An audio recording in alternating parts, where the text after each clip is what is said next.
the number of civilians that were killed yesterday is confirmed to be at 51, which is more than 10% of the total population of that village, which was already devastated by war. Now, the UN will investigate the site where more than 50 Ukrainians, including a 6-year-old boy, were killed in a Russian missile strike. It's thought there were no military targets in the village of Groza near Kharkiv. President Zelensky has described the attack as absolute evil. We're joined now by Lesia Vasylenko, a member of the Ukrainian parliament. Good afternoon, Lesia. Good afternoon. This is being seen, isn't it, as one of the worst atrocities since the start of the war?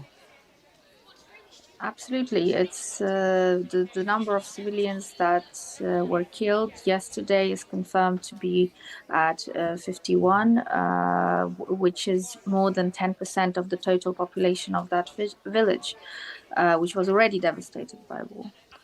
But Russia specifically targeted a civilian target, which was a shop and a small cafe, where people were actually commemorating the death of a man who originated from that village and who was serving in the Ukrainian armed forces and was killed on the battlefield by the Russians. And all of his closest friends and relatives and kin were wiped out by a Russian missile, just like that in one go. I mean, it is a terrible irony that they were mourning at the time that the missile struck, and of course now they're mourning anew.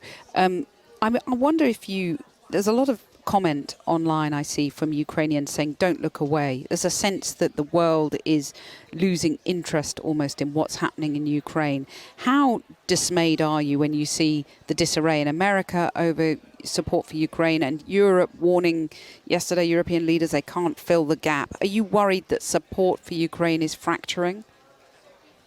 Support for Ukraine cannot fracture.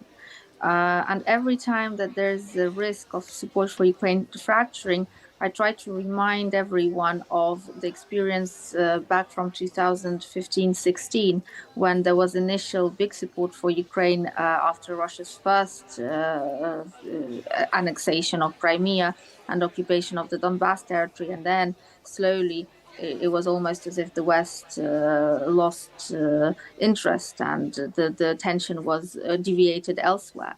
Now, what that brought on is a full-scale invasion in 2022. And now us Ukrainians and the rest of the world are suffering the consequences of a full-fledged war in the middle of Europe. Now turning the eyes away and decreasing the support just because the news that we hear about Ukraine have become more or less of a habit and more or less of a normal, a completely abnormal normal, but a normal at that. That just means that, and not taking action on these news, that just means that we're playing into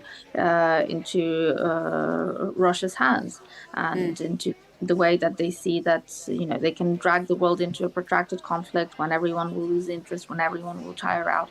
Now, we must not allow Russia to win, either psychologically, in our heads, in our brains, nor on the battleground.